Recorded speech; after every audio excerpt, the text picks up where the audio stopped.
I have realized something, that if we're going to be discussing, as Alex has correctly pointed out, as Turgle today, that if we're going to be discussing politics, is this music tone deaf? I mean, can we...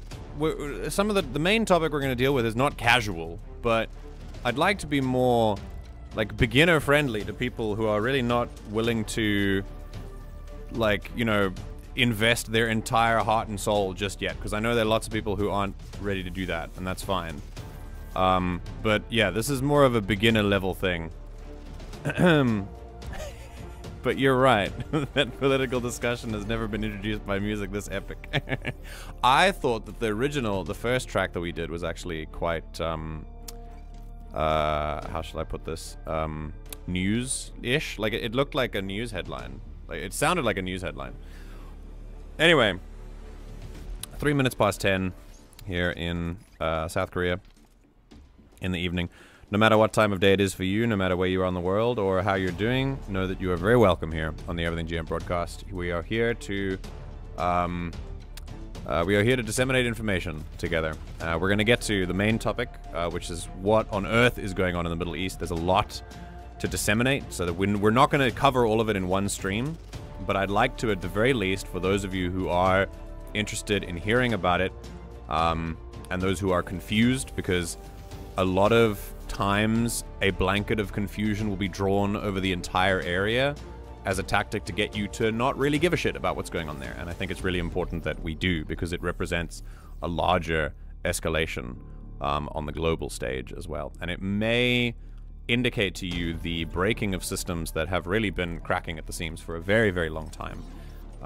Systems that we live under that we don't necessarily notice because we're in the middle of them. We are where, well, I happen not to be, but we as like a group, we are in interesting places together where we don't really notice these things. We are purposefully kept from them. So I'm here to facilitate a piercing of the veil together, where we can go through all of these and learn about this stuff. I used to do this at the beginning of almost every stream, just if there was something important politically that I think you should have known. This time I'd like to just reserve a stream for it, because I think it's important, and because I don't like to feel like we're rushing, or that we're wasting time, or that we got to play a game soon, so I've got to switch things, or it's got to like switch mindsets or whatever. Like I like to commit this this kind of time to it.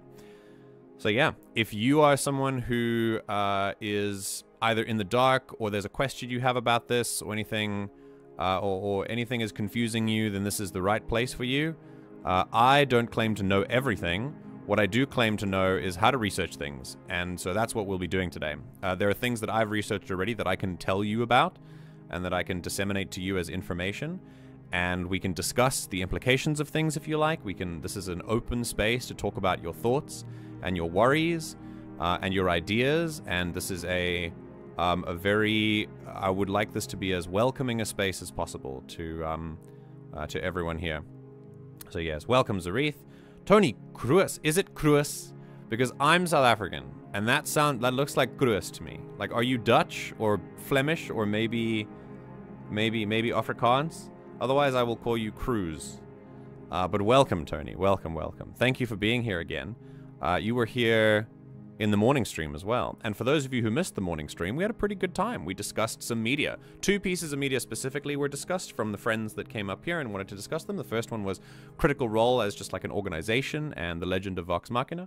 And then we did One Piece, and the sort of politics behind One Piece was very, very interesting. Really, really cool stuff. Yeah, just a nice chilled discussion stream, which is really the kind of content that I've missed. I'd really like to get back to it. But yeah, I think... I mean, we can get started whenever you like. Before we go to the main topic, I'd love to know how you guys are doing today. Let me know your mental health out of 10, your physical health out of 10. Make sure that you have some hydration on hand. Make sure you're being kind to yourself today. And yeah. Zareth, you are right. I shouldn't overthink it. You're right.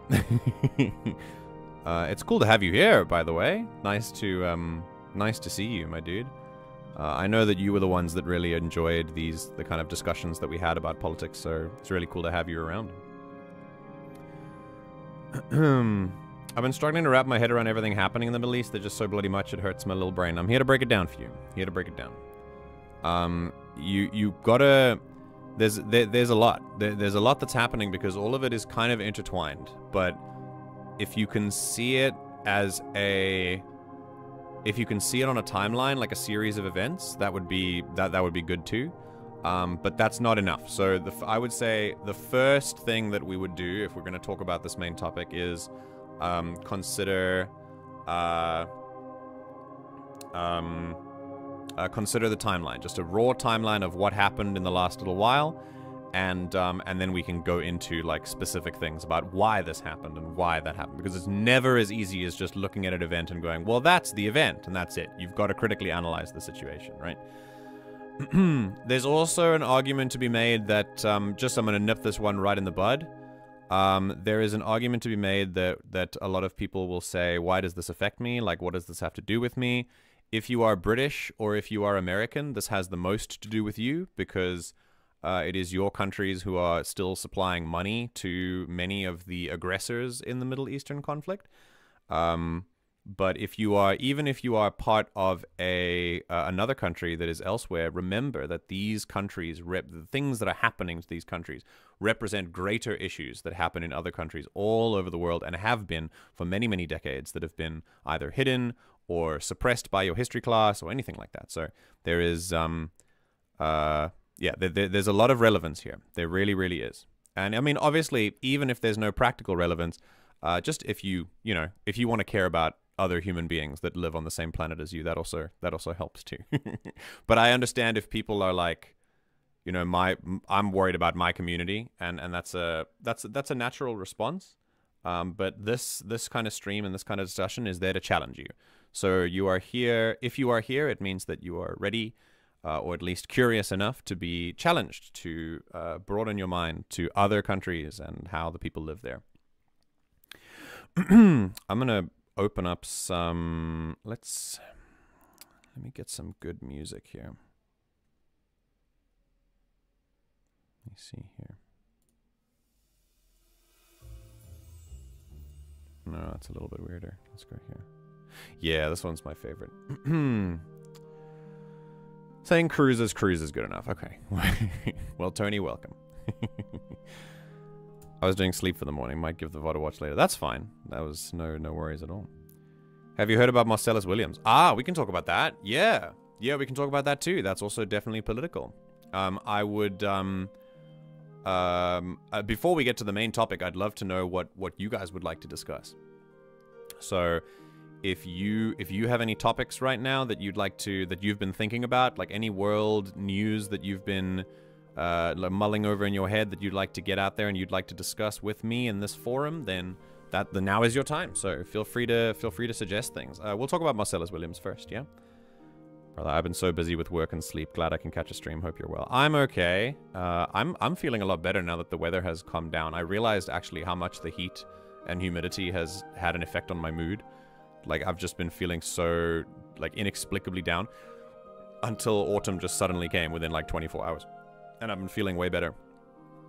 Because a lot of my bodily energy was spent just on, like, keeping my body functioning for the day. So, yeah, it's been, the heat really takes it out of you. It really does. But I've been okay. I've been a lot better these last couple days. I've been doing my writing, my map making. I've been really using my time nicely, and I'm okay. Yeah, thanks for checking. I'm sorry that you're so busy, but being busy with sleep sounds like a good thing to be busy with. Not to work, though. I'm chilling. Got you on the phone while orchestrating. Nice. Just watch The Bear. I noticed you in Discord that you started watching The Bear. I've started watching Breaking Bad with Hewan because she watched Breaking Bad and she was instantly hooked, and she's been begging me to watch it from the time she finished it, and now we're gonna watch it. We're on episode 3 now, and I'm intrigued. I'm in for it. I'm invested. It's good. Our taxes are funding it. It's our problem. Yeah, it is. And here the thing is, right? Let me read this first. Not want to talk about it, but the fact of all the ways for Netanyahu to bug Boris Johnson, why his toilet of all places. I saw you also talked about that as well. I don't know. He's weird, man. He's probably just a weird dude. Yeah.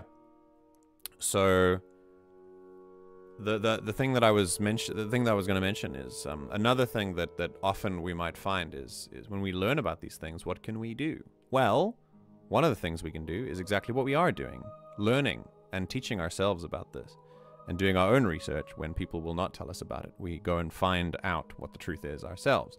Now, there are resources for us. There are journalists and there are news websites that work around the clock to bring actual truth to us, and it's really up to us to try and disseminate that information ourselves. So this is what we can do about these sorts of conflicts in the absence of any other forms of active protest. But there are lots of things you can do. You can participate. You can call representatives if you have any political representatives that you are able to contact. You can call them and tell them how you feel about things. You can join protests in your area. I don't know if there are any protests in my city, but there have been in Seoul against the genocide in Gaza. So that's been really interesting to see. It's not nearly as popular here. Like, there are maybe like a couple of hundred people that go there and stuff. It's, yeah, I genuinely think people are too busy to really care about it, unfortunately, which is true for a lot of people. But when it comes to like what you can do, participate in like community action if there is any in your area. If there isn't, maybe you can start one if you feel strongly about it. There's BDS. You can go and look at BDS, stands for Boycott, Divest, and Sanction. If you'd like to go and look at that, it's an organization that talks about like organizations that are actively aiding the continued dysregulation in the Middle East. So and specifically in the situation in Gaza. So if you'd like to go check that out, you can learn like what companies you can maybe avoid when you go grocery shopping, things like that. You can put pressure on your governmental representatives to put sanctions on things like Israel and things, although we will talk about the power and supposed perceived power of world bodies as well.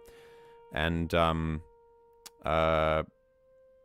yeah, I think, yeah, there are things you can do. There are definitely things you can do besides just, sitting and learning about it. Yeah, I think, unfortunately, we are just regular people in a tiny corner of the internet. But however, knowing that, the fact that even maybe one person is here and we're learning together, that seems worth it to me to spend some time on, especially when it's something important. Isn't Breaking Bad just haha drug show funny because memes? No, it's super in depth. It's very interesting. It's got some really cool themes. No, it's it's a dude who gets, this is all in the first episode, so it's not really a spoiler. It's a dude who gets lung cancer, and the basic plot is like he sells crystal meth to help pay for his lung cancer, but it's way more in depth than that. There's like so much going on. I think my favorite part about Breaking Bad is that there's this underlying feeling of just tension constantly. Like, you always think that something is going to break at some point. Like, it's expertly done. Really, really is good. I'm convinced that my member of parliament has my email blocked because I'm emailed her loads. She hasn't responded in months. Yeah. Yeah, unfortunately, a lot of that will happen, especially if they are taking part in those things. It's just unfortunate. Okay. So, I think what we can do, I'm gonna go here. We're gonna learn, today we're gonna start things off with a talk about what Alfred suggested, which is Marcellus Williams. If you don't know who Marcellus Williams is, he's no longer alive. We're going to talk about him in a second. We're going to go to... You know what? I'm going to use the website that I've got called Breaking News. It's called Ground News. Yeah. Ground News is a pretty interesting website. We're going to search for Marcellus Williams. The Michigan Chronicle, Missouri judge. Was it in Missouri that it happened? It wasn't Michigan, was it?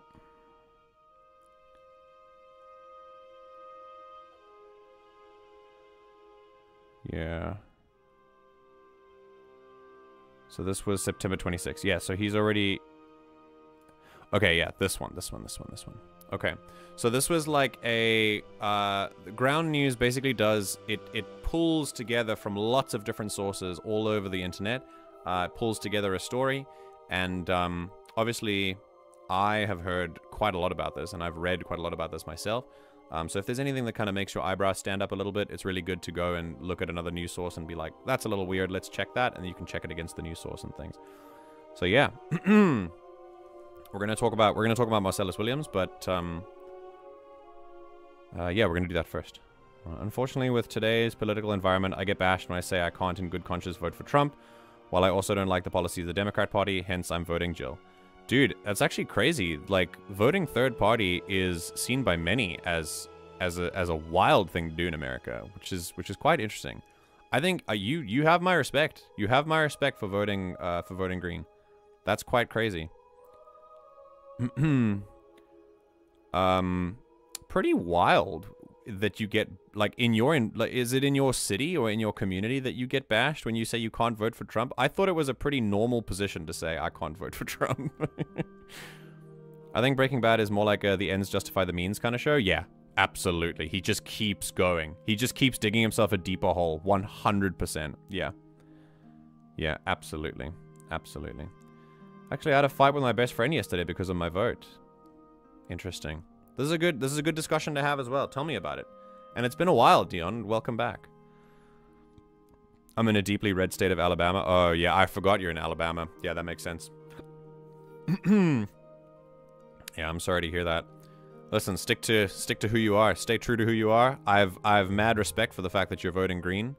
I'm not American myself, but I mean, America likes to make its own politics the rest of the world's problem as well, so I am very well read on American politics and the American political situation. And if I were American, I'd be voting third party, 100%. Like, there's nothing the Democratic Party can offer me as it would be able to offer me as an American citizen. Like, they have, and I understand the societal position that I live in, considering my identity and my background and my sort of biological makeup, and having that puts me at several societal advantages, but at the same time, I have watched American Democrats continue to let the Overton window just shift further to the right, like again and again and again, every single election. Just no real, like, structural progressive progress. And then when Republicans get into power, it just gets even worse. And then the Democrats just kind of stop, but they don't really do a lot of other stuff, you know? Yeah.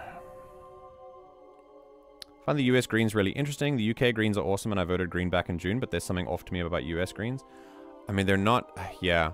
Look, Jill Stein is calling what's happening in Gaza a genocide. That's better than any other US politician. That's all I'm saying. Voted Labour here in the UK, and seemingly everyone around me voted Reform and bashed Labour and their voters constantly. Damn. Yeah. It's a pretty wild time to live in... To live in what I call the imperial core. Like, if you're there, that it's very, very divisive politically, for sure.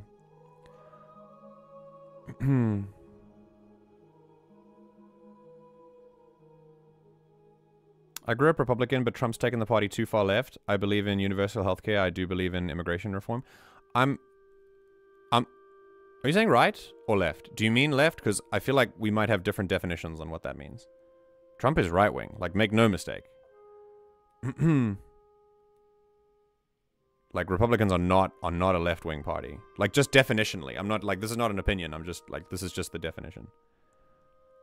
Universal healthcare is a progressive, like liberal left-leaning policy. Immigration reform is liberal, which is Democrat. I unfortunately feel like the only party my vote is going to have power with is the Democrats because of living in a swing state. Yeah. Well,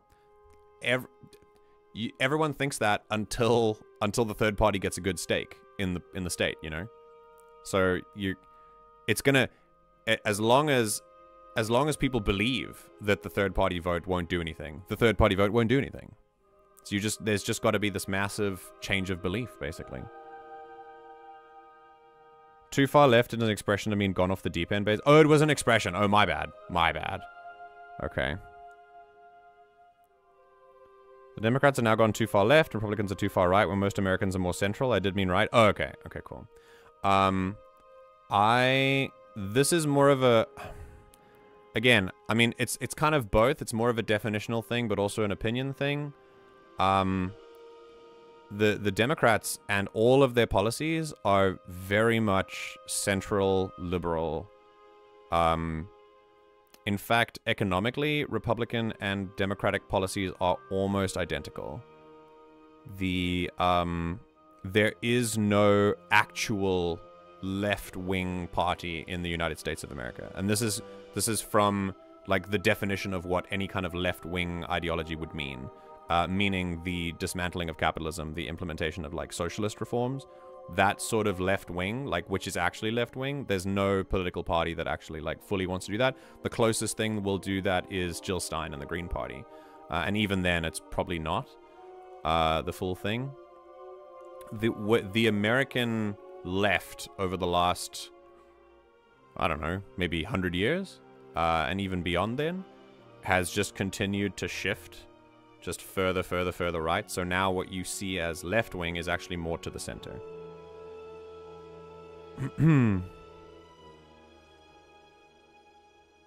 With the amount of Trump signs I see in my area, it's going to have to be a massive shift. Yeah, it will. It absolutely will. Countrywide, it has to be. Look at the gains the Lib Dems and Greens made in the UK this year. Most Lib Dem and Green seats in UK history. Yeah, it's crazy. That's what happens when, you know, people have enough. By the way, remember when we talk about voting, that voting is not the only thing you can do to make your voice heard. A lot of politicians, your vote is what keeps them in power. It's what keeps their salaries coming, right? That's their livelihood, right? So that's why they tell you that your vote is the most important thing you can do for your country. It's not. Your vote is the most important thing you can do for your politicians. That's what gets them in power. There are so many other community organizing acts that you can take part in that are on par with the importance of voting. Voting is not the be-all end-all. It is the way you exercise your democracy, of course, and it's really important. It's a great right. It's a very important right. We should all have the right to vote. But there are also other things you can do, and voting is not the be-all end-all. The Greens are the only left party in the UK right now. Corbyn had just formed an alliance of independents, but they're not a party officially. Okay. Trump was a traitor to our country, period. I feel that. I feel your strong feelings. Okay. Speaking of the United States, we're going to focus on the United States for just a second as we move to Marcellus Williams. So if you didn't know this,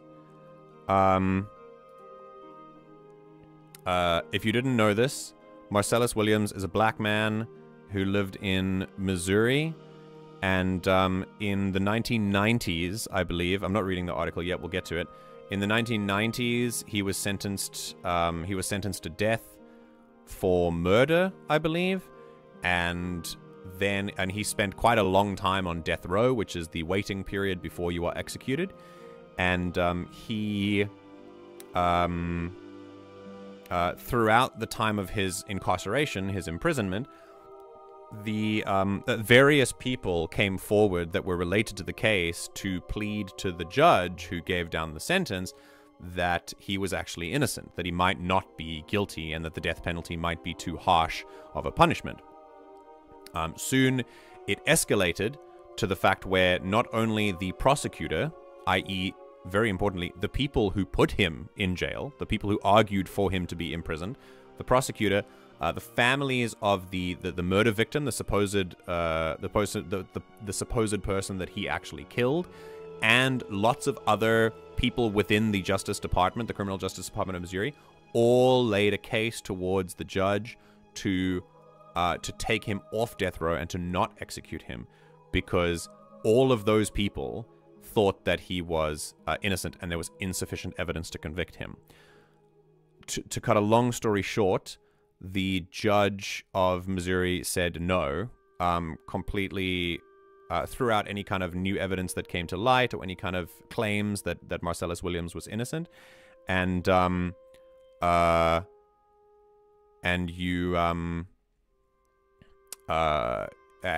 he was executed on the 24th of September this year. So just a couple weeks ago. And he, the governor of Missouri was one of the only people who could then overturn the decision. The governor then came out a couple weeks before the execution and said, I will not be releasing the sentence at all. It was the 26th, excuse me, yeah, or 25th. Sorry, we're gonna get there. We're gonna get there. He was executed. He was executed. Blah blah blah blah. I'm not sure what date.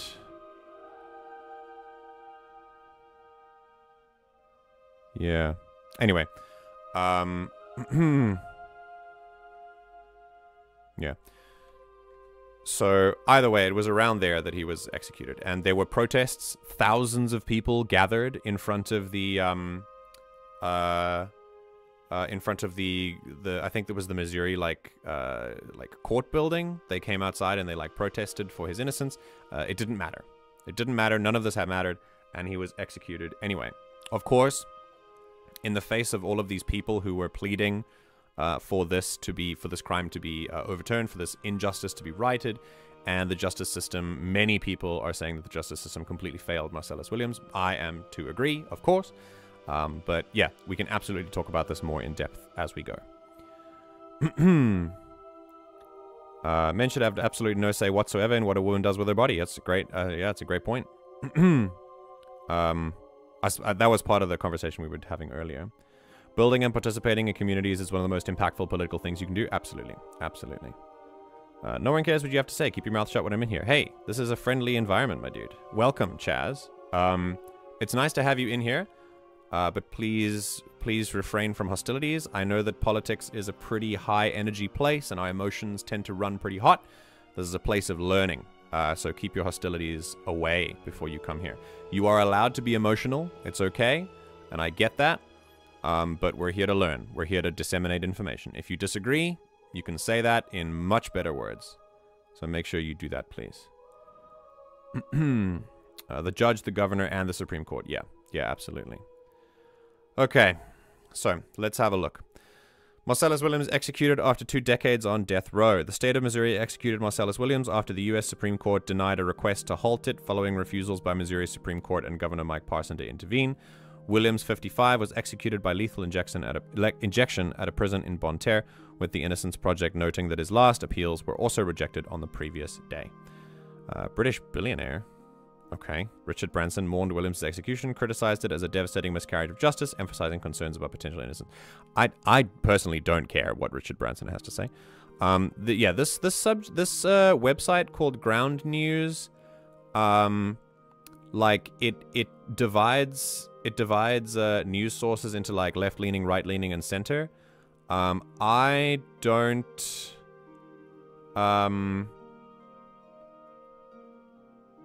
Yeah, I kind of, obviously I have lots of nuanced discussions to have between the differences between left, center, and right, but we're gonna I like to look at different sources, which is why I'm here on this kind of site. The site, the site is here to collate news sources, instead of me going to like a million other news websites and going to read them, so yeah. Okay. Okay, here we go. Right, so more information. Marcellus Williams, 55, was convicted for the 1998 murder of Leisha Gale, that was the victim, who was stabbed during a burglary in suburban St. Louis. On Monday, Governor Mike Parson denied his clemency request. Clemency is basically a plea for a clearer judgment, a plea for innocence, for declaration of innocence. And the Missouri Supreme Court denied a stay of execution. Yeah, highest court of Missouri. Yeah. Williams was the 3rd Missouri inmate executed this year, and the 100th since the death penalty resumed in 1989. Okay, I'm gonna quickly let's look at this. Marcellus Williams was executed by lethal injection in Missouri after the U.S. Supreme Court denied his request for intervention.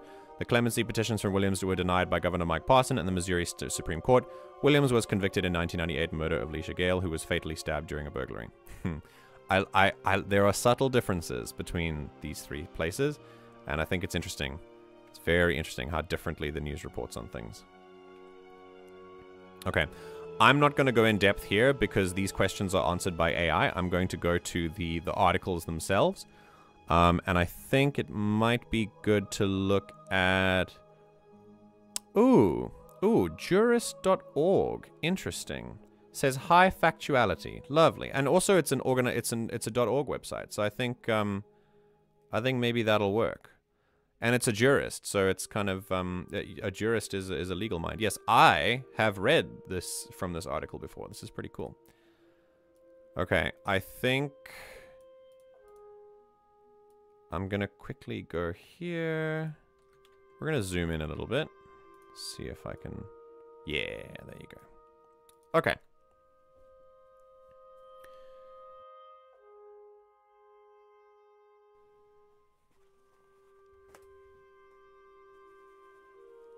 Alright. I wonder if what happened with the jury will be mentioned here. I guess we'll see. Missouri executes Marcellus Williams despite prosecution calls to vacate conviction. The craziest part about this is that the prosecution was calling for it, which is pretty insane. Like, that's very rare. It's very rare that that happens. Missouri carried out the execution on Tuesday of a man whose capital conviction had been marred by controversies over insufficient evidence, compromised witness testimony, and racial discrimination. In a statement, the Innocence Project, an advocacy group devoted to exonerating wrongfully convicted death row inmates, wrote of Williams' passing. Mr. Williams' story echoes that of too many others caught in our country's broken criminal legal system. A black man convicted of killing a white woman, Mr. Williams maintained his innocence until the very end. Williams was convicted in 2001 of the 1998 murder of journalist Felicia Gale Picus in her home in a gated community in a suburb of St. Louis. When authorities arrived at the scene, they found ample physical evidence, including fingerprints, hair samples, bloody footprints, and the murder weapon. Still, police struggled to identify a suspect. The following year, the Picus family offered a $10,000 reward for information leading to the perpetrator's arrest and conviction. At that point, 2 witnesses blamed Williams for the murder. This witness testimony proved instrumental, as none of the physical evidence at the scene could be tied to Williams. Now, I'm going to stop there just for a second. If there's no physical evidence tied to him, and the only grounds that you have for declaring capital punishment, for declaring that you can then execute someone, is 2 other people saying that I saw them did it after a $10,000 reward has been released, there's something wrong there. There's something wrong there. You've got to... Now remember, there's something really, really important. This was 1989. This is the turn of the 90s. He was convicted in 2001, but the 1990s. It was the turn of the century.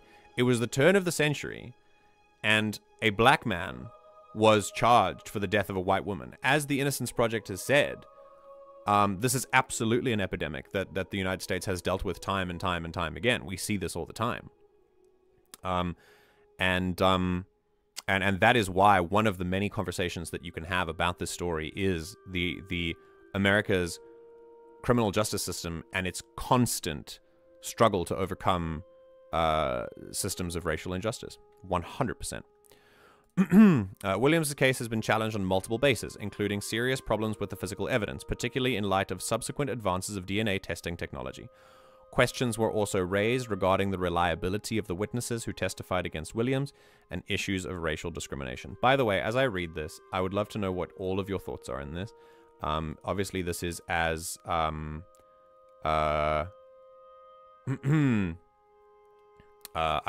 this is as open to you as it is for me, so I don't want to talk at you. I'd love to have discussions with you about it, so I'd love for you to I'd love for you to contribute if you can, if you feel like saying anything. These factors, particularly when viewed through the lens of the Due Process Clause of the U.S. Constitution, spurred many to call for clemency in Williams' case. His advocates have even included local prosecutors. In January of this year, prosecuting attorney of the County of St. Louis, Wesley Bell, filed a motion to vacate Williams' sentence, arguing that in addition to procedural investigative issues, Williams' trial had been marred by constitutional violations. Among Williams' most vocal advocates is the Innocence Project, an advocacy group that since 1992 has used DNA evidence to exonerate hundreds of wrongfully convicted death row inmates and advocate for criminal justice reform. Now listen. Hundreds. That means that the United States criminal justice system has wrongfully convicted at least hundreds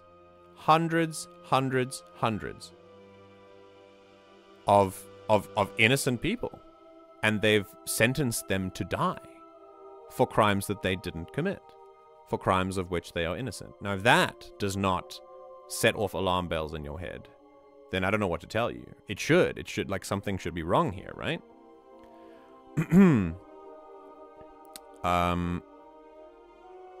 Yeah, let's see.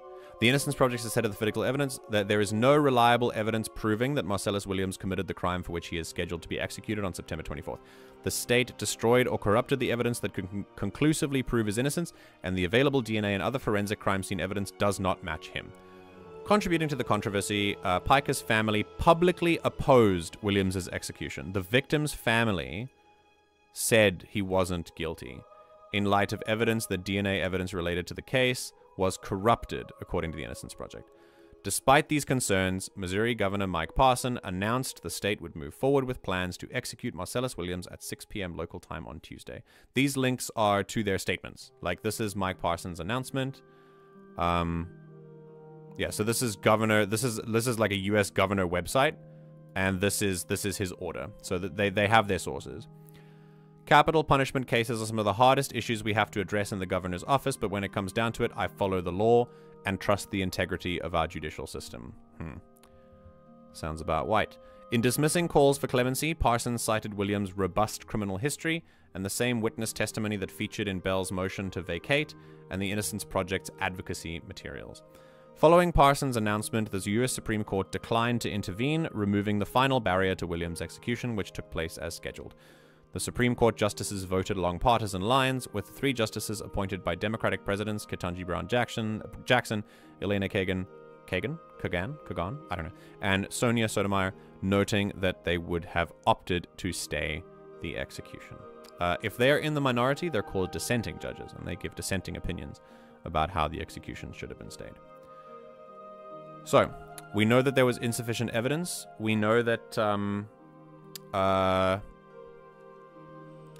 we know that there was insufficient evidence. We know that there was a, that the victim's family came forward and said he didn't do it. We know that the prosecutor came forward and said he didn't do it. There were thousands of people protesting outside the governor's, like, judicial, like, the court, I think it was, who said he didn't do it. And they did it anyway. It didn't matter. So, regarding Marcellus Williams's case, there are a number of things to talk about. A number of different concepts that come up, i.e. the system of racial inequality in the American justice system, first and foremost, the failure of the American justice system on multiple fronts when it comes to the death penalty. That's just 2. 3, the death penalty itself inherently, as a form of punishment, as a form of deterrence, and how effective it really is at preventing crime and preventing deviant behavior. And there was a 4th one that I even thought of that now has escaped me.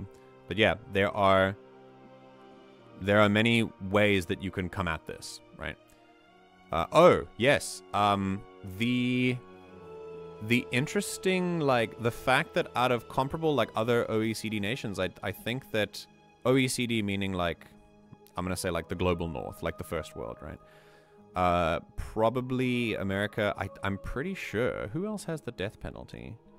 OECD nations with the death penalty. I don't think... Capital punishment by country. Okay, yeah, so this is a map.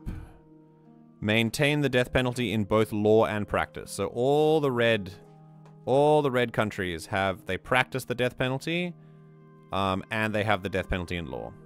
United States, I don't know what country this is, I'm sorry. a couple in Northeast Africa, the Middle East, India, China. Yeah. There's Korea over there. Japan. Japan has the death penalty.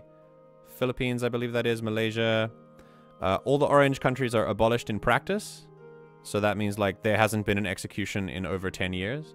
But they still technically have it in... they still technically have it in the law, but they haven't done it in a while, which is... yeah, North Africa here, down here, up in Russia. Very interesting. Abolished in law except in exceptional circumstances such as war. Interesting. These South American countries, couple of African countries, that's definitely in the minority. And completely abolished includes majority of South America, North America, Greenland up here, pretty much all of Europe. I'm not sure what country this is. Australia, South Africa, a couple of other, Namibia, and a couple of countries in the center of Asia there. Yeah. So the death penalty is still alive and well in quite a lot of countries. But interesting that Europe has pretty much mostly abandoned it, and America is still one of the only countries in that kind of block that that still actively supports it. So let me catch up on chat quickly, and we'll get there. Yeah, Dion, Chaz was absolutely baiting you. I'm afraid. Unfortunately. Some people are not interested in learning just yet. That's okay. That's fine. A political stream. Hey, Raz. Oh boy, I hope you have someone at hand to keep the chat in line. Yes, me. I would like to add that 1 in 8 death row inmates are found to be innocent after their execution. Yeah, so you're just murdering people at that point. You're just murdering people. Now, if you are shocked by this, I think this then should mean that this is the start of your research into how many times the death penalty actually doesn't work, not only as a form of deterrence, but also as a as an accurate punishment, as an accurate determiner of guilt. There are life sentences that are doled out every day that don't have sufficient evidence to convict, and yet they are convicted anyway. We see in America how that is done along racial lines all the time. All the time. Yeah. I'm a 60-year-old old fart who grew up in the Deep South. My senior class was the first class to graduate our school system to have never known segregation. Damn. I did not graduate from high school till 1982. Think about that fact a second. Yeah. Yeah, dude. Racial... It's quite a... Whoa, hang on. Let me read that again. What am I thinking about?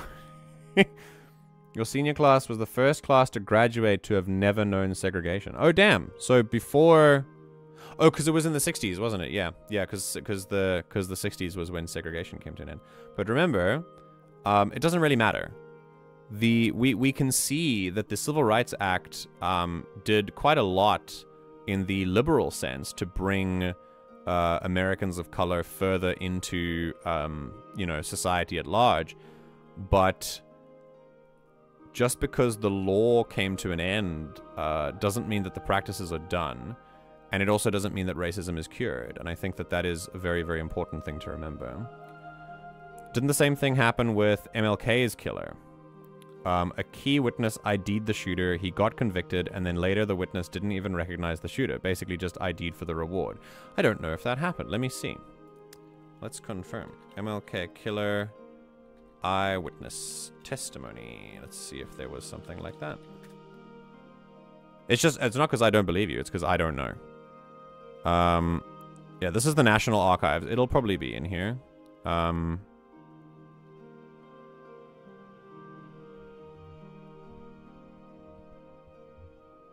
Let me see. Oh, damn, he escaped.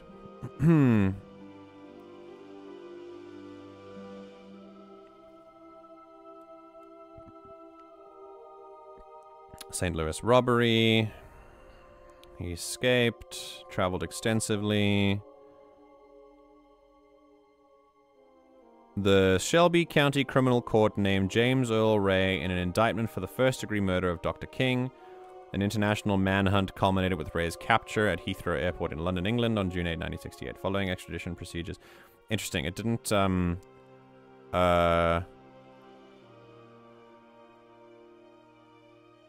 Oh, here we go, here we go. This was the investigation. They listened to 3 days of testimony by Ray in public, closely examined all the evidence. They interviewed dozens of associates and hundreds of other witnesses, many of whom testified under oath. Thousands of government documents were testified. Yeah. Were looked at stuff. Let me see. Damn, this is a huge report. I'm not sure. Do you think you can maybe do that homework and see if you can find a confirmation for that? I'd be very interested. Oh, it's Belarus, that country that still has the death penalty. Interesting. Why would you say of course? Just curious. Like, what would you... I don't know much about Belarus. So what would you say for that? Could we bring the music down a smidge? Somewhat distractingly loud. Oh, yeah, my apologies. Let me do this rather.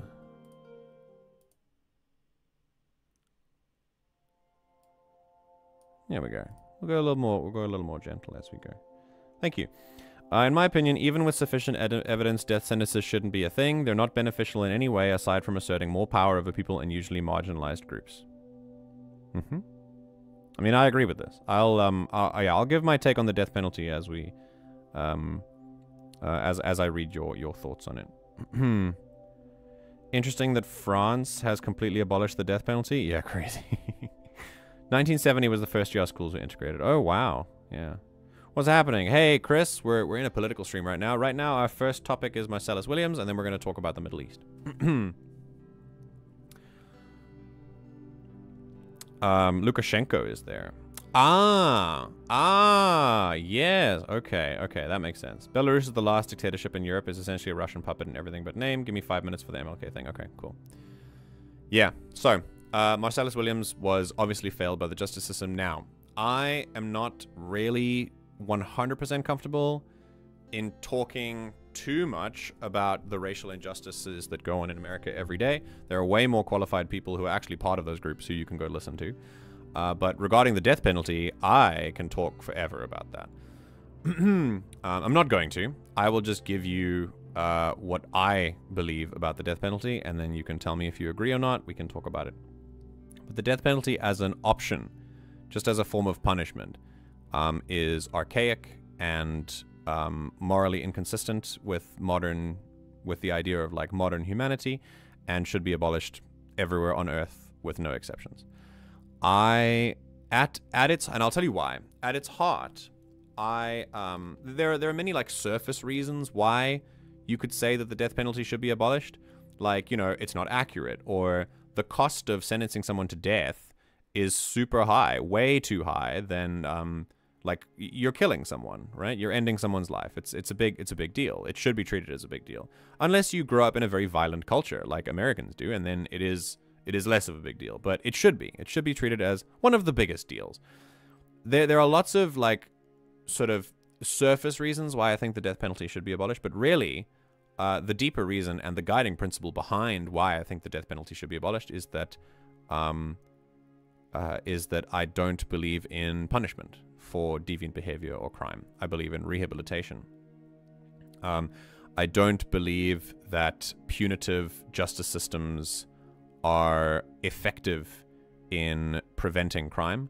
I think they are effective in sating the public's wish for revenge and bloodshed, especially if you are in a country that teaches people to wish for bloodshed and to do things like that. I think, yeah, I think if you were to ask me on a much more like strong emotional level what the death penalty is, I would agree with Dion 100% that it is in fact state-sponsored murder, and that it has no moral bearing. It has no moral consistency in a modern society. The reason, yeah, it's not justice, right? It's revenge. It's vengeance. And I don't think vengeance really has a place in our society. I don't think it ever did. I certainly don't think it does today. The death penalty does nothing but kill people, many people who don't deserve it, and even the people who you would think do deserve it. There's an underlying question to ask: who deserves death? Especially if they are just You know, they're not any current threat. They're unarmed or whatever, and there is a possibility of rehabilitation. Would you really choose death? And I don't know if you could really confidently tell me that there is no possibility of rehabilitation. I think one of the really difficult moral shifts that I think a lot of people should do is a shift towards treating people as deserving of dignity and deserving of life, no matter who they are. Understand that I am a believer in the paradox of tolerance, the tolerance paradox, which says that in order to create a society of tolerance, we must be intolerant of intolerance, because intolerance will come in and disrupt our society, and therefore it will become intolerant. But that doesn't mean we should kill the intolerant people. Do you know what I mean? Like, I would never say that. I am in favor of armed resistance. I'm in favor of armed revolution. I support the liberation of oppressed peoples by any means necessary if they have nothing left. And so that's not what I'm saying at all. What we are talking about is capital punishment as the death penalty. And the death penalty alone is, in my view, and has been shown many times to simply be fairly bloodthirsty and an act of vengeance above all else. It is not there as advertised. The death penalty is advertised to be a deterrent, to be a preventative measure, to scare people into not committing a crime. It doesn't really work because people still commit crimes, so it's really not working. And yet somehow many countries still have it and still use it quite liberally, hence, you know, the Marcellus Williams case. So I think, yeah, the sooner the death penalty gets abolished, the better. I certainly cannot ever justify the killing of someone as a punishment for anything that they've done, because I don't believe in punishment as a way to fix behavior, as a way to prevent future behavior. I believe in rehabilitation. That is the guiding principle that leads to me believing that the death penalty should be abolished. Yeah. Feel free to disagree. I'd love to know if you do, what your reasons are. But I've thought about this for a long time. I'm very unlikely to change my position on this, because it does seem to be like it's the world I want to live in. I want to live in a world where we don't kill people. and the death penalty is part of that. So yeah. In Russia, as of now, they're not doing it officially, but they're still killing people just without calling it the death penalty. Oh, crazy. Okay. Also, I didn't know, but it turns out it can only be given to men ages between 18 and 65. That's another interesting conversation. Huh. There were several government people who expressed suggestions to start doing it again and making it applicable to lesser crimes, i.e. talking bad about war. Damn. I assume you have sources for this as well. Like, is this in Russia where they can only execute men between 18 and 65? Exactly, which is what frustrates me so much about the Trump rally shooting. A man died, and all any cared about was that Trump was shot at. Yeah, someone died. Now, of course, that's not capital punishment, but I think it does speak to... I know what you're getting at. The underlying point is still that people believe that bad people should be killed or should be hurt. And the problem is, who is and isn't a bad person, a bad guy, is a pretty archaic way of thinking about it. People, listen, people are not good or bad. People are people. They do good things and they do bad things. Just because they do lots of bad things doesn't mean they can't also do good things. It doesn't preclude you. You can't, like, you're not just born evil and then you go do evil things because you're evil. That's a lazy answer, in my opinion. To say, like, obviously one of the first questions that people used to ask, and we still have this now today in 2024, but along many, many centuries ago, as we were talking about, like, how do we, millennia even, how do we talk about punishing people? How do we prevent crime and deviant behavior? The first instinct is to just slap the hand, right? Of course, that means then the death penalty in bigger situations, but the real underlying feeling was there's a question that is always asked when someone does something bad, and the question is always why? Why did they do it?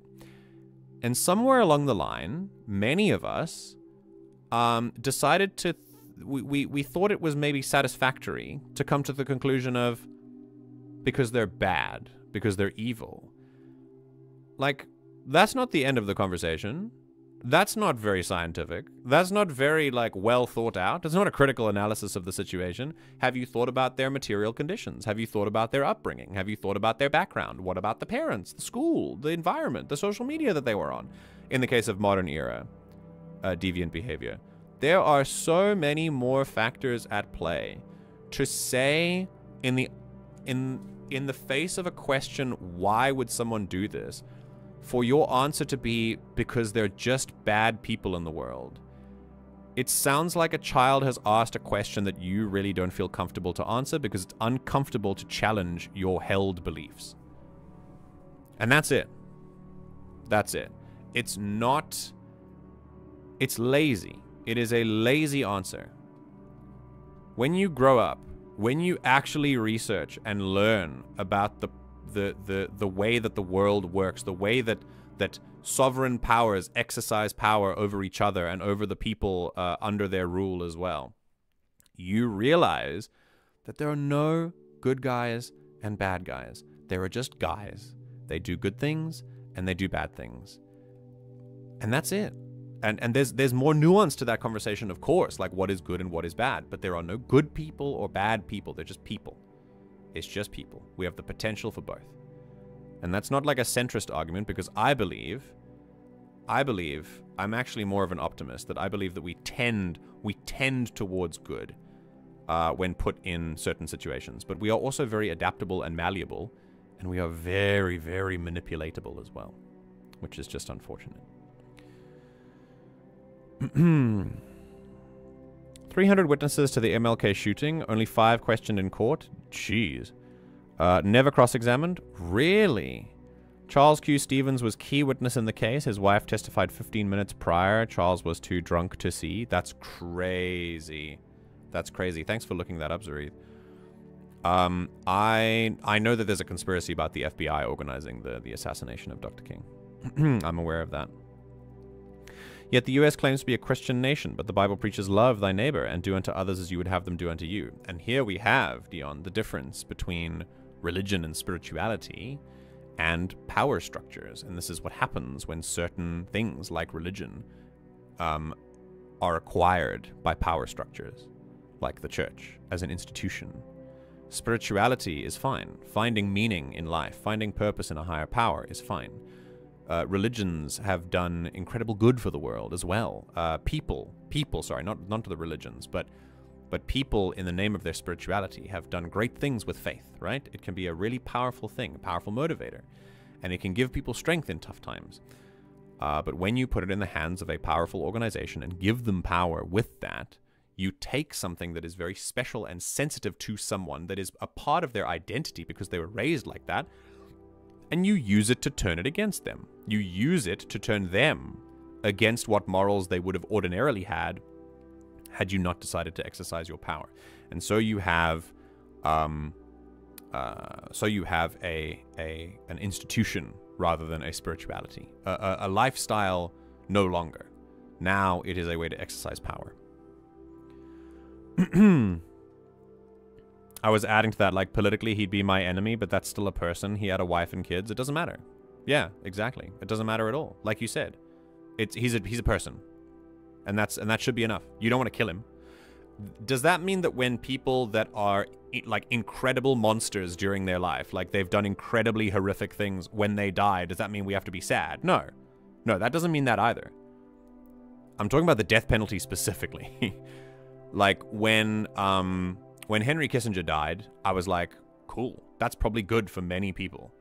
Many countries that he personally destabilized, like on his own, with like pushes of buttons and stuff.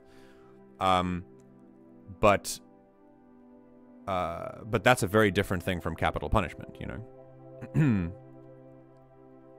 US actually claims to not have official religion. Ignore how many politicians are Christians. Yeah, no, they do. They are an official. One nation under God in their constitution. Hello. Like, even my country, even South Africa has God in it. And Christianity is not a native African religion. This is what I mean. That Christianity, as the Western religion, is the one who exercised the most power in their institution, and therefore they are now reaping the benefits. Archeesy, I would archery. That's funny. I would disagree. We claim to have freedom of religion. However, most people believe we're a Christian nation. However, In God We Trust was not added to our currency till the 1950s. Oh, interesting. That's an interesting point. But the the preamble to the U.S. Constitution still mentions God. You know that, right? So it's still it's I think it's always been Christian. It's absolutely always been Christian.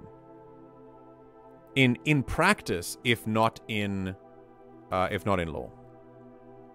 Agreed, we don't have an official religion, but if you look at our founding fathers, most who signed our constitution were atheists or agnostics. Interesting. How are the turntables, then? Yeah, I don't disagree. It was more about how officially there's no official religion, but a lot of decisions are justified by Christian ideals. Yes, they are. Many American politicians justify these. And interestingly, as Dion has said, very unchristianly as well, this is not shocking, very hypocritical, that the Marcellus Williams case and other cases like it is often justified in the name of religion, and especially when you find out that Marcellus Williams was a Muslim. And his last words were, I think, all glory to Allah in all things. Okay. So, we're going to take a second. Yeah, talking about the death penalty, that's the first little bit of knowledge that we're going to handle today. Marcellus Williams is now dead, unfortunately executed, and we're going to move on to the main topic of our stream today for the last hour, and this will be the Middle East. So let's take a short break. Make sure that you are hydrated. And we can keep going. It's wild to me about the US being Christian nation thing. Here in the UK, if a politician is openly Christian, they are reamed with questions about gay women's rights and basically shamed. You know what's really interesting is that the UK, being the original empire, and responsible for so many of the atrocities that we see all over the world, has kind of been surpassed by America in this instance, in the realm of power. Like, the UK's imperialism was absolutely justified by the church and by the institution of religion. They had a God-given right to, under the royal family. Like, the monarchy was God-chosen. And they had this God-given right to go and colonize. And now, modern UK politics seem less about that. And America seems to have taken that over. Well, I would say specifically, I would say conservative Americans, but the Democrats be a little bit... They also be doing quite a lot of that as well. So it's not just Republicans. Our country was founded by trying to break away from the Church of England, and as I say, how the turntables, you know? Yeah. All right. Please ask your questions about what's going on in the Middle East now. We've entered the region. We're going to be talking about everything, just kind of I want it to be an intro course, basically. If you are, if there's something you're not familiar with, if you'd like to talk about it, especially what's been going on recently, and I think it's an interesting way we can divide it. I'm first going to talk about the events. I'm going to talk about maybe one or two that you want to focus on, why they're happening, and then I want a special segment for how it is being covered and what the article names are, depending on where you look. And I think it is very interesting to look at that, especially the location as well. My sources here, I'm going to ground news as well, but I found a couple of pictures to show you and help you understand what's going on. I've got some maps that I can use to help describe the situation. I've got a .org website, the Center for Strategic and International Studies, the CSIS. And I've also got Al Jazeera, which is a very, very, very good news coverage website who specializes in the Middle East specifically. Like, that's their bag. And they do incredible work over there. They have journalists that are put under fire every single day for trying to report on what's going on there. The first thing I'm going to talk about when it comes to the Middle East is just a blanket kind of idea that I want you to keep in your mind whenever you think about the Middle East. I I'm going to talk about this more in depth as we go on, but there's one central idea that I want you to really hold in your mind, and you may not think that this is as serious or as deep or, I suppose, as important, but you would really be surprised by how much of our decisions are influenced by this idea. I want you to not believe that the Middle East is just one area. It's just, there are countries, there are people there, I guess. A lot of the reaction to what is the Middle East is just a chaotic mess of countries and people and everywhere. There's also a tendency to call them all Muslim, which is just not true at all. There are Muslim countries there, of course, but not everyone there is Muslim, as we see in countries like Lebanon, which is very diverse religiously. The one central idea that I want you to have in your mind as we look at this is that what we are talking about is not pieces on a chessboard, it's not objects, it's people. These are regular people with lives and stories and families like you and me. They are just as valid as we are. They're just as valuable as we are. They live in houses. They go to schools. They learn things. They read books. They listen to music. They eat food. They play in the sand. They go to the beach. They swim. They have lives. They have livelihoods, and they have value. And this is something that I really, really want to drum home. Countries exist in the Middle East that are sovereign nations, a concept that we seem to prize as being very, very important, that our territory is sovereign, that no country can come in and just do whatever it wants to us. And yet, the sovereignty of so many nations in the Middle East is violated constantly. And one of the things we're going to talk about today is one of the most egregious violations of national sovereignty, and that is Israel's attack on Lebanon. and we're gonna go into that for sure. So please, I know that a lot of you will be like, I think these are people. I know they're people, of course. I know. I want you to think about it anyway. I want you to remember that when we talk about things that happen, that they're real people. Real people.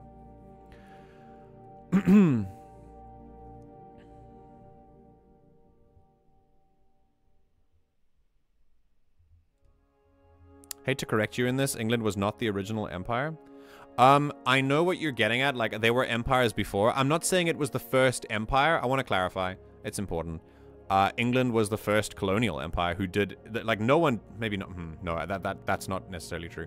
They were like, when we think about, like, colonialism and colonization, one of the main countries we think of is the UK. That's all I'm thinking of. That's, I wasn't trying to claim that they're, like, the first person who coined the term empire or whatever. Like, that's not true at all. And they might not even, they're not the oldest empire in Europe, absolutely not. But they are the ones that colonized a lot of the world. Alongside Germany, Belgium, France, Spain, Portugal, etc. You know, lots of people in Western Europe. yeah, 100%, yeah. And we can feel the effects of that colonization today. Absolutely. I mean, the fact that I'm born in South Africa is from that. Twisted Dandy, welcome. Welcome to the political stream. We're about to talk about the Middle East. Hey, it's Gemini. Welcome, Gemini. Welcome.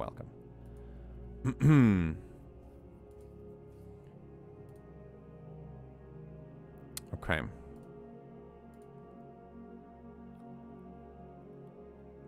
All right, so,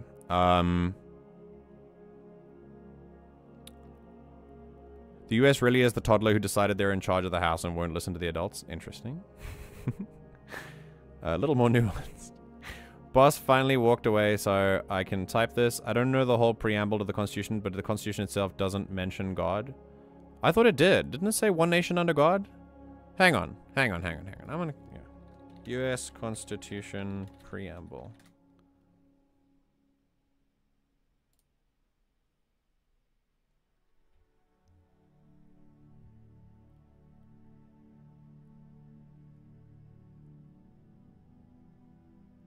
Damn, you're super right. I was so wrong. Okay, no, you're right. Maybe the postamble?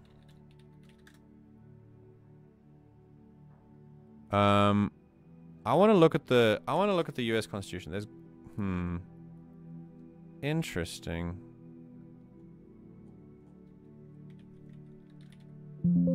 Damn, God isn't mentioned. Okay, cool. All right, I was super wrong. No worries. This is why we learn, right? Mutual education. Absolutely. Crazy thing about the Middle East is that we have to think about how the Allies after World War II took the land from the Palestinian states in 1947 to establish Israel. I don't know if you... And that wasn't added till 1954. I'm not sure. I think I've skipped ahead a little bit. Oh, we believe we are the world's police. That's crazy. Yeah. Sorry, that's what Alex was meaning. Yeah, my apologies.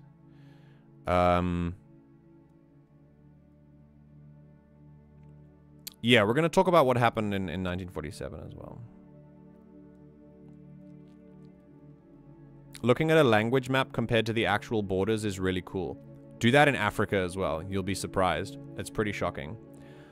I've seen a few people pushing to rename the Middle East to the Swana region, Southwest Asia, North Africa, because middle and east of who? Europe. Interesting. Interesting. Yeah.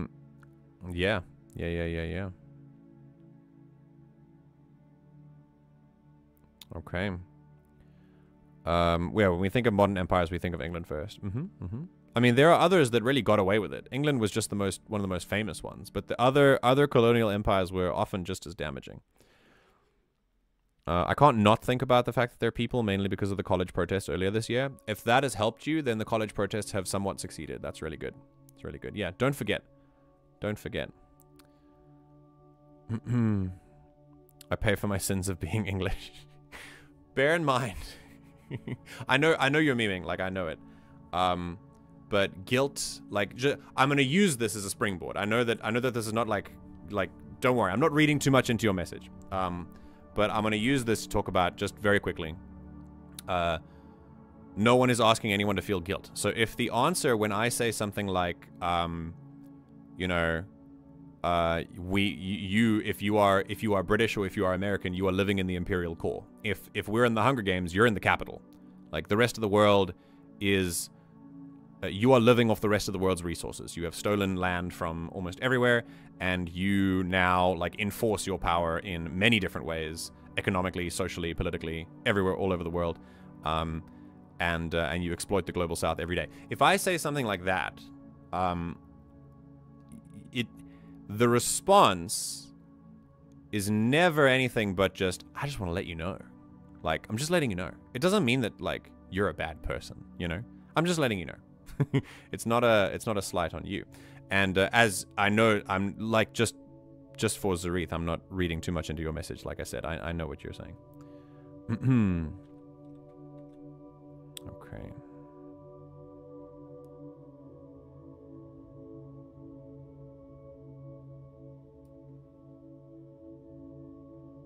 Alrighty. My goodness. Thomas, welcome. Welcome.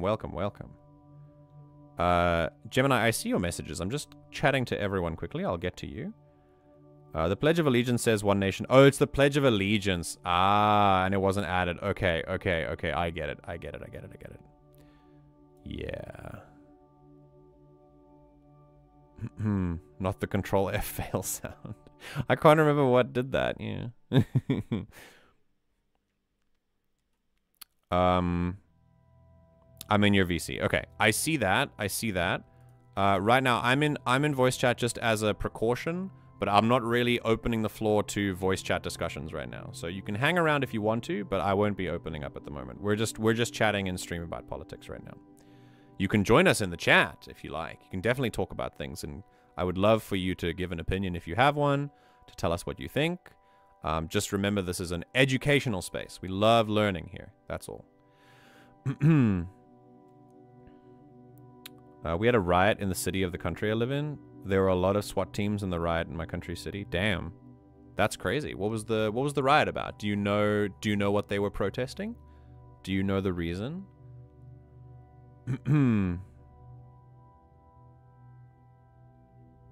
Okay. Yeah, Thomas, how's it going? We're going to talk about the Middle East in a second.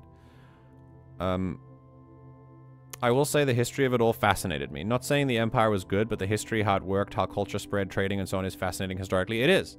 It is. To observe how everything worked is very interesting and very educational. If only to learn how not to do it again. You know what I mean? Like, understanding how we are the way we are today is very interesting. Like, how I came to be born in the south of the African continent is a very interesting story. It's a very interesting thing to realize. Having said that, I don't think we can separate that from the horrors that came about, because our fascination is another group's destruction. You know what I mean? So I'm not saying, like, it's very interesting, but it must also come with that knowledge as well. As a historian, I think we would be remiss if we didn't. Yeah. Donald Trump almost got assassinated, that's why. Yeah, wasn't there was a second attempt, wasn't there? It was pretty crazy. Yeah. And that's quite horrible that happened. Heck yeah, I'm gonna build a space empire. Destroy asteroids. That's not people. That's fine. Okay, I'm answering your question now. Dion, I was just getting at the rest. Question to you, young man. Yes, Grandpa.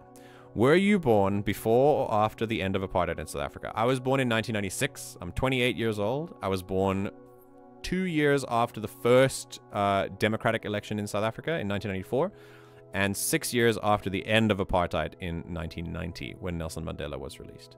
So I am part of what we call the born-free generation, even though I still live in a very socially privileged position, because unfortunately, when South African apartheid ended, it did not come with a structural or systemic change back to any kind of African roots, or there was an attempt to be made, but unfortunately it was marred with people who simply wanted to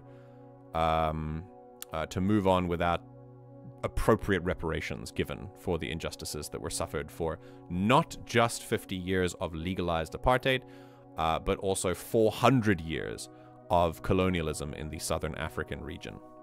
And that, to me, will always be the greatest injustice that came along with liberation for the South African people.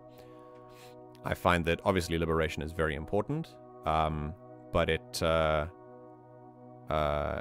yeah, I don't live under apartheid anymore. That's a short answer to your question. Yeah, but I did study it very, very in depth for many years while I was at university and school. We learn about it all the time in school. So yeah. I'm alright. Enjoying that inherited colonial wealth. Had a concert with my theater group yesterday. That sounds good. That sounds good. They broke windows. The SWAT team arrested 100 people so far. That's why I live 1 hour from the city now. Damn. I'm glad you're safe. Alright, everyone. So, we're going to keep in mind the fact that, moving to the topic of the Middle East and what's going on right now, we're going to keep in mind the fact that the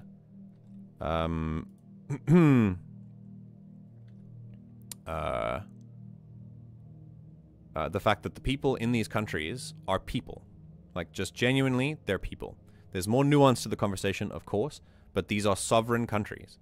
These are people and countries with lives and families and dreams and everything, right? So, keeping that in mind, we're going to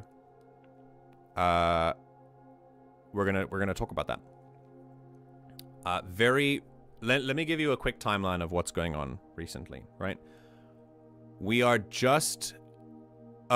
we're actually 2 days away from the most depressing anniversary ever of the genocide going on in Gaza.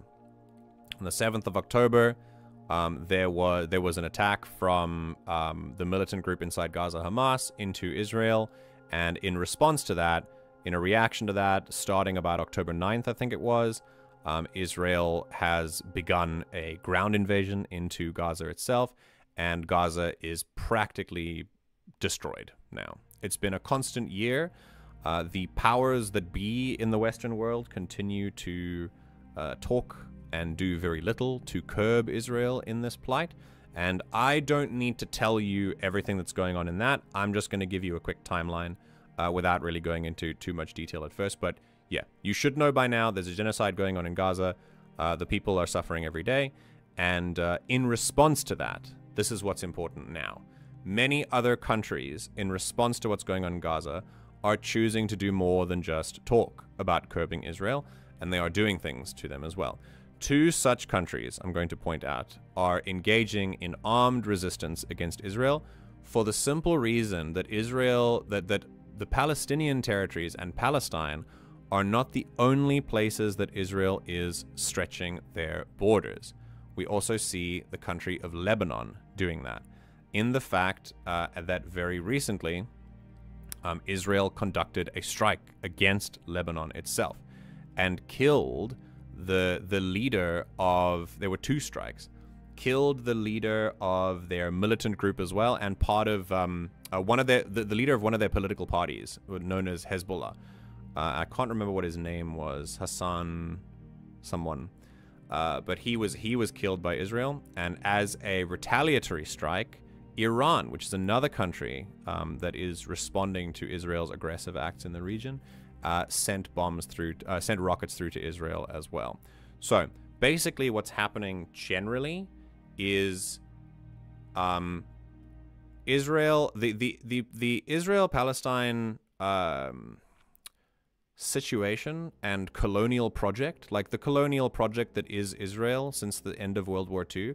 I have talked about this in a separate stream, but the formation of Israel as a result of countries not accepting Jews after World War II and simply dividing up this area that already had people coexisting in it as well, including Jewish people, was the start of this this heated conflict in that area. In reaction to multiple violations of territory agreements, eventually the people of Palestine, many of them banded together to form a militant wing that we now know as Hamas, who has now been taking up armed resistance against Israel as a result. With that said, Israel, of course, has better weapons. They are well funded. They are much better equipped.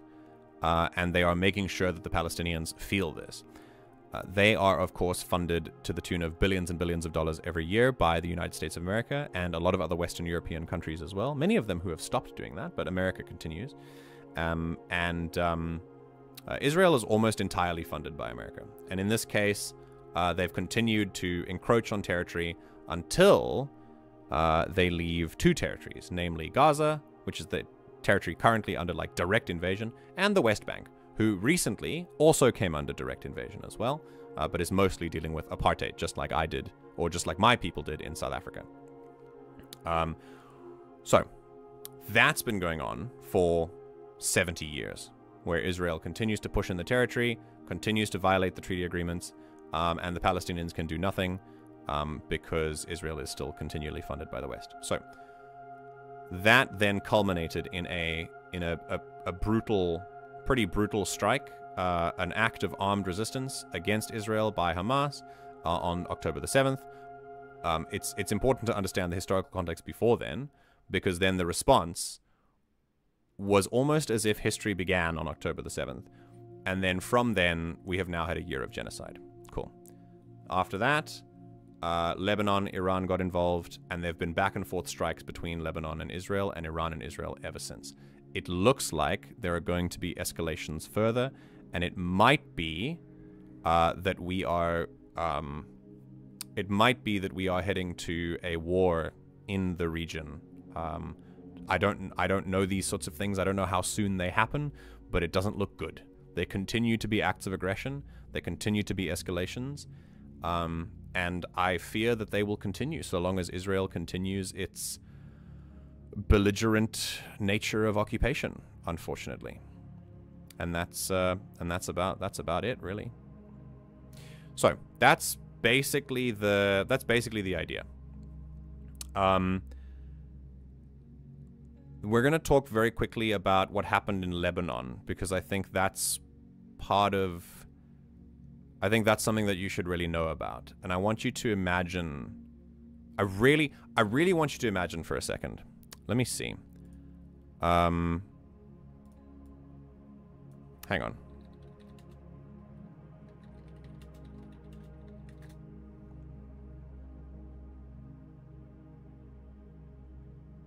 Okay. I want you to imagine, let's say, that you are a...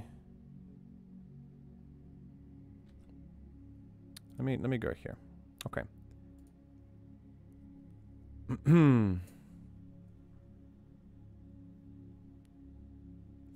I'm going to... Let me quickly read chat for a second. Oh my god, that's horrible. It is. It really, really is. Check Discord and media channel. I will check in a second. I appreciate that you're providing sources and things. I'll check this. Maybe I'll put it in maybe I'll put it in another channel as we go. But yeah. Yeah. Not Iraq, Iran. Iran. Two different countries. Two different countries. Is Houthi, are the Houthis still actively fighting against Israel? I don't remember the clear answer to that. I don't know. We can find out for you. But I don't know. It's been a year already. That hit me like a brick. Yeah, dude. It's been a year. We're 2 days away from a year. Just letting you know, by the way, that we like to frame things as October the 7th being the anniversary of the Hamas attack on Israel. But something very, very interesting is kind of very conveniently swept under the rug, that something of very similar death toll happened on October 6th. It just happened against Palestinians by Israel. So that, but we don't like to talk about that, very obviously. When I say we, I don't mean us, because we obviously are talking about it, but yes. So, I want you to imagine for a second what's going on here. I want you to imagine that you are maybe a service worker, maybe you are a nurse. You work in a hospital. It's a normal day. You're just you're just doing your rounds, you're doing your shift, and in the middle of your shift, your pager beeps and vibrates. And as you pull out your pager, you look, maybe you're on call somewhere, you've got a call on the second floor, and you look at your pager again, and it explodes. It just explodes. This is what happened to thousands of people in Lebanon, in the capital of Lebanon, in Beirut, the other day. Essentially what happened, interesting that they say Hezbollah's Taiwan-made pages. They were not all Hezbollah's Taiwan-made pages, unless you count the fact that one of the fatalities was a 9-year-old little girl. If you think that she's part of the political party known as Hezbollah, then I don't know what to tell you. But yeah, the pager attack is something that I really don't think that we should forget about. This was what happened was a truck came in that made pages. I think the truck came from Taiwan. That's not really relevant, but it's interesting anyway. The pages were created in Taiwan, and then on the way to Lebanon to their delivery location. This is a very terrible article to actually look at this. So I'm gonna go to somewhere else that actually. Yeah, this is something else that I want to talk about as well. I mean, Reuters, very, very disappointing. Let me go to Al Jazeera.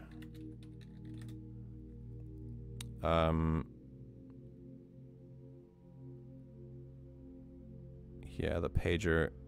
Yeah, there we go. Okay. I mean, this is obviously skewed as well, but I'm more inclined to think about it like this. Yeah. So, hundreds of handheld pages used by members of the Lebanese armed group Hezbollah simultaneously exploded across Lebanon, killing at least 12 people, including 2 children. Nearly 3,000 others were wounded, many of them critically. By the way, critically wounded just means, like, your life is never the same again. Just, like, that's what that means. It doesn't mean, like, you're gonna be okay. A lot of it means you're never gonna be okay. So, The idea is that these pages were made, and on the way to Lebanon from their their place of manufacture in Taiwan, the Israeli Defense Force intercepted the trucks carrying the pages, planted explosives into them, and then the trucks went on their way to deliver their pages. And then they exploded, killing 12 people, wounding thousands, killing 2 children. And I think aside from just... My goal in this is not to depress you, right? My goal in this is not to go, the horror, how could this be? Because that's obvious. This is obvious stuff. You should already know that this is horrible. I think the real thing that you've got to understand that is so egregious is that you live in a country, especially if you are in the US or the UK, you live in a country that the borders of that country are the most important lines in that country. Like, that's your sovereign territory.